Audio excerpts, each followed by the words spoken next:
आज हम लोग पढ़ने वाले डेप्रिसिएशन का नेक्स्ट पार्ट हम लोग पढ़ेंगे।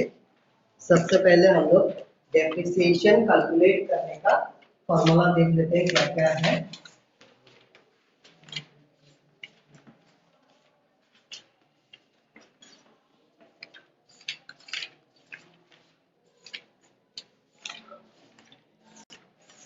सबसे पहले हम लोग को निकालना है एक्चुअल कॉस्ट ऑफ मशीन। सबसे पहले हम लोग को निकालना है एक्चुअल कॉस्ट ऑफ मशीन।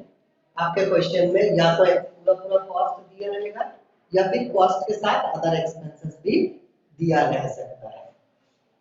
इसका फॉर्मूला होगा cost of machine, cost of machine plus other expenses. ठीक है, समझ में आ गया। यहाँ पर हो सकता है कि एस्टैब्लिशमेंट एक्सपेंसेस आए, है ना, प्लस अदर एक्सपेंसेस। ये हो गया आपका एक्चुअल कॉस्ट ऑफ मशीन का फॉर्मूला। ठीक, नेक्स्ट क्या है, डेप्रिसिएशन। डेप्रिसिएशन निकालने का जो फॉर्मूला है वो है cost, actual cost of machine minus scrap value by estimated life of machine। ठीक है, ये वाला जो फॉर्मूला है ये सिर्फ स्ट्रेट लाइन मेथड में ही अप्लाई होता है आरबीएम में। ठीक है, दूसरा जो है वो दोनों में ही अप्लाई होता है, स्ट्रेट लाइन मेथड में भी और आरबीएम मेथड में भी अप्लाई होता है, दोनों में ही ये यूज होता है। ठीक है, वो क्या है, depreciation is equal to rate by 100 into actual cost of machine। ये इसका फॉर्मूला है। ठीक है, ये फॉर्मूला आप उतार लीजिए, उसके बाद हम सॉल्व करते हैं।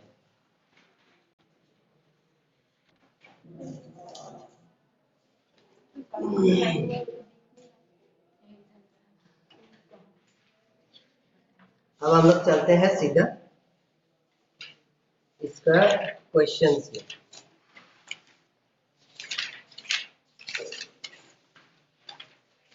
क्वेश्चन नंबर 1 हमको बोला है the purchase price of machine is 1 lakh, it's estimated life is 20 years and the scrap value of the machine is 20,000। हमको कॉस्ट ऑफ मशीन दिया है, एस्टिमेटेड लाइफ दिया है और स्क्रैप वैल्यू दिया हुआ है। हमको निकालना है डेप्रिसिएशन। तो पहला क्वेश्चन, कॉस्ट ऑफ मशीन हमको कितना दिया है, 1 लाख। उसके बाद estimated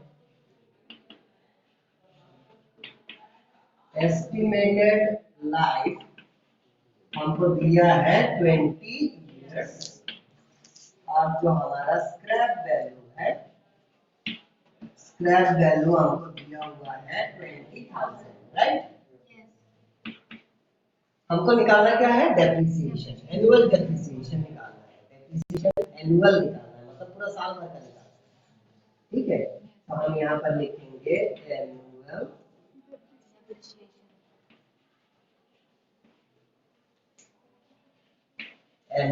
depreciation is equal to क्या है formula, cost of machine minus scrap value by estimated life of machine. estimated life of machine, ये हमको दिया हुआ है। ये फॉर्मूला है, तो कॉस्ट ऑफ मशीन हमारा कितना है 1 लाख है, माइनस स्क्रैप वैल्यू कितना दिया है 20,000 और एस्टिमेटेड लाइफ हमारा 20 इयर्स। यहाँ पर कितना हो जाएगा 80,000 divided by 20, so it is 4,000 per annum। ठीक है, तो ये हो गया आपका डेप्रिसिएशन कैलकुलेट करने का पहला क्वेश्चन ऐसा। ये पहला क्वेश्चन आपका सॉल्व हो गया है। अब हम लोग सेकंड या थर्ड क्वेश्चन में चलते हैं।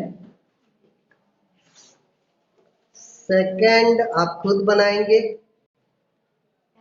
थर्ड क्वेश्चन में ये machinery was purchased for 1,60,000, depreciation is charged at 10% each year under FIM, find the value of depreciation। तो ये थर्ड क्वेश्चंस भी आप खुद करेंगे। फोर्थ वाला मैं कर रहा हूं क्योंकि फोर्थ में सारे चीज कवर हो जाएंगे, ऊपर का जितना मैं ऑफ किया हूं। Ashok purchased a machine for ₹5,75,000 and spend 25,000 on it erections, यानी कि 5,75,000 का हमने एक मशीन खरीदा है और उसको एस्टेब्लिश करने में, मतलब उसको जोड़ जाड़ करके फिक्स करने में, तैयार इंस्टॉल करने तक उसका जो एक्सपेंसेस आया वो आया है 25,000। हमको राइट ऑफ करना है depreciation 10% per annum. The amount of depreciation in the following cases, 4 अलग अलग केसेस दिया हुआ है, वो चारों अलग अलग केसेस में हमको डेप्रिसिएशन चार्ज करना है और बताना है कि डेप्रिसिएशन कितना होगा। तो क्वेश्चन नंबर 4 में देखिए, सबसे पहले हमको दिया है cost of machine. Cost of machine हमको दिया हुआ है 5,75,000, 5,75,000। उसमें आपको दिया है erection charges,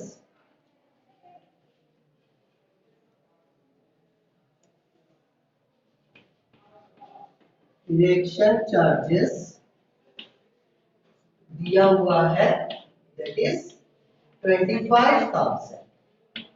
rate of depreciation आपको दिया है 10% पर एनम। अब कंडीशन 1 2 3 4 दिया है। पहला दिया है if the machine is purchased on 1st जनवरी 2007, ठीक है। सेकंड में दिया है कि if it is purchased on 1/4/2007। Third में आपको दिया हुआ है 1/7/2007 और फोर्थ में सी लिख देता हूं मैं इसमें, डी में आपको दिया हुआ है 1, 10 एंड 7। तो देखो यहाँ पर क्या है, हमको डेप्रिसिएशन चार्ज करना है, लेकिन यहाँ पर 4 अलग अलग डेट दिया हुआ है। तो मैंने उस दिन कल जो आपको समझाया था उसमें हमने बताया था कि डेप्रिसिएशन जनरली 1 ईयर का निकलता है।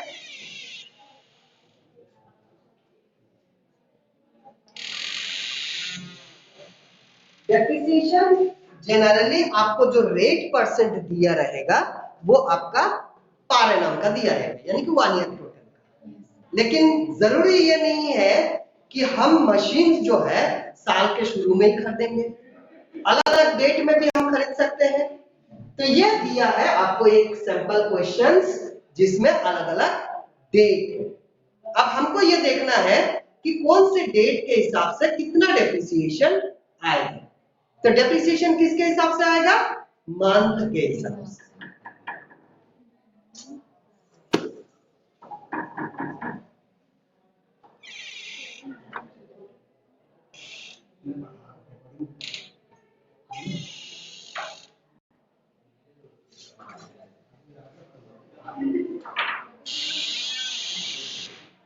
तो यहां पर क्या है, डेप्रिसिएशन हमको अलग अलग कैलकुलेट करना है। तो पहला देखिए फर्स्ट, यहां पर 1 जनवरी 2017, यानी कि 1 जनवरी को हमने मशीन खरीदा, तो दिसंबर तक हम लोग इस्तेमाल किए और हमको दिसंबर तक का ही निकालने बोला है कैलेंडर ईयर का। ठीक है, तो हम पहले यहां पर निकालते हैं एनुअल डेप्रिसिएशन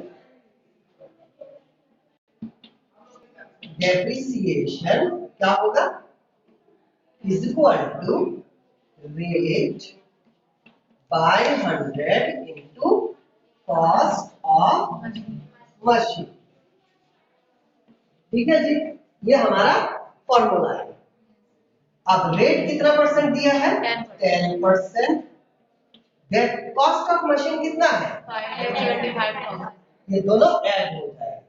ठीक है, तो यहाँ पर हम लिखते हैं 5,75,000 प्लस 25,000। तो यहाँ क्या हो जाएगा, 10/100 इंटू 6 लाख। कितना हो गया बेटा? 60,000 जो है हमारा पर एनम डेप्रिसिएशन हो। समझ में आ गया फर्स्ट? अब हम लोग सेकंड में देखें। सेकंड में क्या बोला है, ऑन अप्रैल, 1 अप्रैल में हमने मशीन खरीदा। तो अप्रैल में जून जुलाई अगस्त सितंबर अक्टूबर नवंबर दिसंबर, कितना महीना हो गया? 9 मंथ्स। तो यहाँ पर हमने मशीन को कितना महीना यूज किया? 9 मंथ्स हमने यूज किया। तो हमारा डेप्रिसिएशन कितने महीने का निकलेगा? 9 मंथ्स। Got it? तो अब हम निकालते हैं एनुअल डेप्रिसिएशन इज इक्वल, अब मैं फॉर्मूला नहीं लिख रहा हूं, डायरेक्ट सॉल्यूशन लिख रहा हूं क्योंकि पहले वाले में लिख दिया हुआ है। 10/100 इंटू 6 lakhs इंटू कितना महीना है? 9/12। समझ में आ गया? हमने यहाँ पर 12 क्यों लिखा? मेरे को समझाओ, इसको 12 को क्यों लिखा मैंने ऐसा? क्योंकि 12 महीने में हमने 9 महीने इस्तेमाल किए। इसलिए हाँ, ये 9/12 लिखने का मतलब ये होता है कि ये जो 60,000 10/100 इंटू 6 लाख करेंगे तो 60,000 आएगा। 60,000 हमारा कितने महीने का है? 12 महीने का। तो 12 से जब मैं डिवाइड करूंगा तो 1 महीने का डेप्रिसिएशन कैलकुलेट होगा, इसलिए हम 12 से डिवाइड कर रहे हैं। 1 महीने का हमने डेप्रिसिएशन निकाला, अब हमको कितने महीने का चाहिए? 9 महीने का, इसलिए 9 से मल्टीप्लाई। Is it clear? समझ में आ गया कि हम 12 क्यों नीचे लिखते हैं? 9 है तो खाली 9 मंथ्स लिखना चाहिए ना। 12 इसलिए लिखते हैं ताकि ये जो कैलकुलेट करेंगे यहां से यहां तक जब हम कैलकुलेट करेंगे तो वो 12 महीने का डेप्रिसिएशन निकलेगा। लेकिन हमने कितना इस्तेमाल किया? 9 महीने का। हमको चाहिए कितने का? 9 महीने का डेप्रिसिएशन चाहिए, इसलिए हमने क्या किया, इसको 12 60,000 है, 60,000 को हमने 12 से डिवाइड, तो 1 मंथ का कितना आएगा? 5, राइट? तो 5,000 इंटू 9, 45,000 आया। इसको काट के क्रॉस काटोगे तो भी 45,000।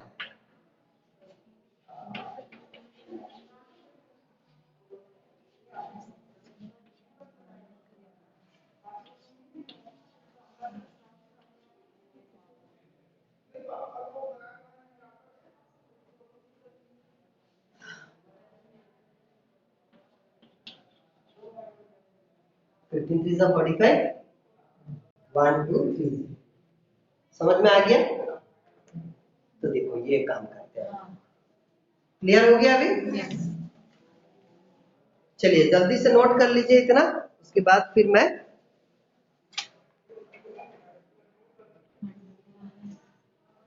तो अभी हम लोग क्या करेंगे, इसके बाद वाला क्वेश्चन को सॉल्व करते हैं।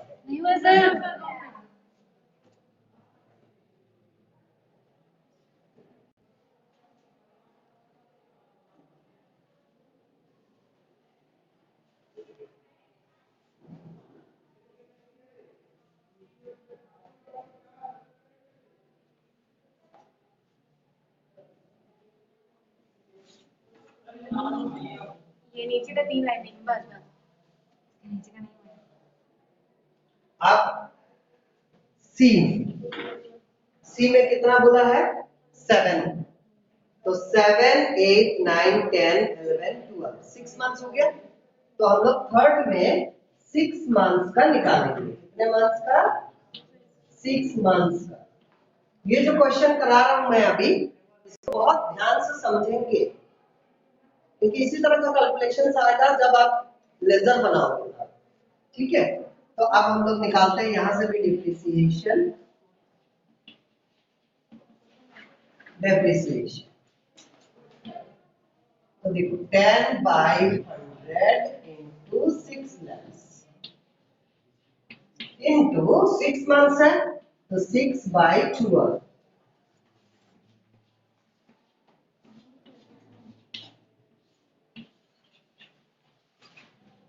कितना आ गया?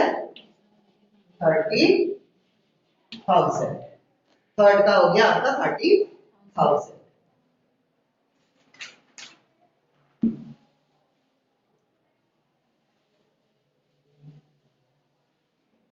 अब आते हैं हम लोग क्वेश्चन नंबर डी। डी में डेप्रिसिएशन क्या होगा? सर आउट ऑफ टाइम हो गया।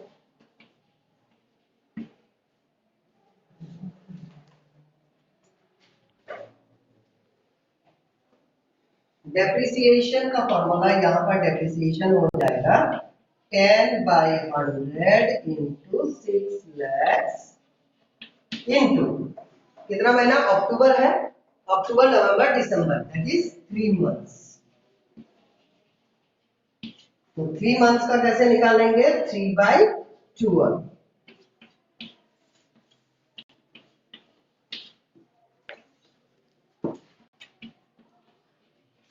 तो कितना हो गया आपका? 15,000। 30,000 होगा ना सर? यस, ओके, यहाँ 30,000 होगा, एक जीरो ज्यादा।